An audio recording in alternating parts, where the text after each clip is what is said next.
성경과 관련된 많은 오해들 바로 들어갑니다. 첫 번째, 예수님은 크리스마스에 태어났다. 많은 사람들이 12월 25일을 예수님의 탄신일로 기념하고 있지만 성경에는 예수님이 크리스마스에 태어났다는 기록이 없다는 사실.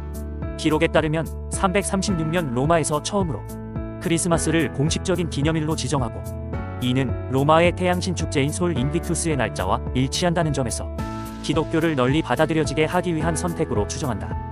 또 다른 설은 기독교 초기 예수님의 수태고지를 3월 25일로 기념했고 그로부터 정확히 9개월 후인 12월 25일을 예수님의 탄신일로 지정한 것이라는 설명.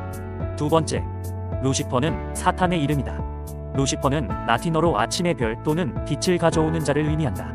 이사야 14장 12절에서 유래한 것으로 히브리어 원문에서 헤일렐 벤 샤할, 즉 새벽의 아들을 의미하는 단어를 라틴어 번역 과정에서 루시퍼로 번역하게 된다.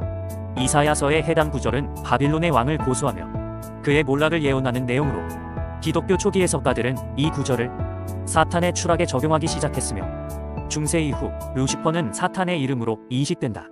세 번째, 아담과 이브가 선악과인 사과를 먹었다. 성경에서는 아담과 이브가 에덴 동산에서 하나님이 금지한 선악을 알게 하는 나무의 열매를 먹었다고 기록되어 있다. 하지만 이 열매가 어떤 과일이었는지는 어디에도 언급된 바가 없다. 중세 유럽 라틴어에서 악을 의미하는 말룸과 사과를 의미하는 말룸이 동음이 이어였기 때문에 사과가 선악과의 상징이 되었을 것으로 추정한다. 네 번째, 막달라의 마리아는 창녀였다. 성경에 근거하지 않은 대표적인 오해.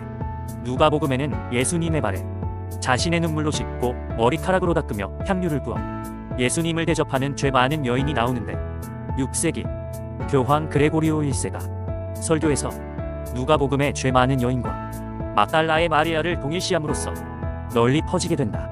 성경에서 막달라의 마리아는 예수님의 중요한 추종자 중 한 명으로 예수님의 부활을 처음 목격하고 이 소식을 다른 제자들에게 전한 인물. 다섯 번째, 예수님의 12제자는 모두 가난했다. 베드로와 안드레는 어부였으며 자신의 배를 가지고 있었고 이는 어느 정도 경제적 자원을 보유했을 가능성을 시사한다. 마태는 세리로서 당시 사회에서는 상당한 수입을 얻을 수 있는 직업. 따라서 제자들은 예수님을 따르기 위해 물질적 안정을 포기했다는 것이 맞다. 여섯 번째, 사울이 성령을 받고 이름이 바울로 바뀌었다. 성경에서는 그의 이름이 바뀌었다는 언급은 없다. 사울은 히브리어 이름이며 바울은 그의 로마 이름.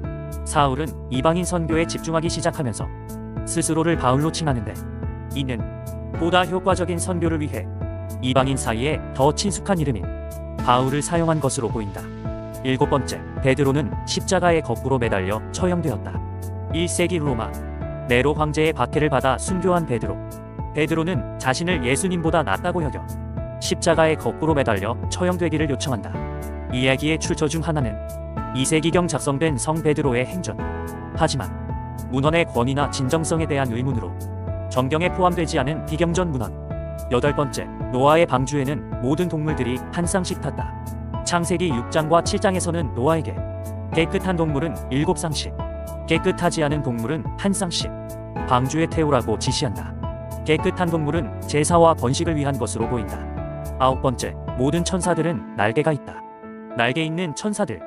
세라핌과 그룹은 날개를 가진 것으로 묘사된다.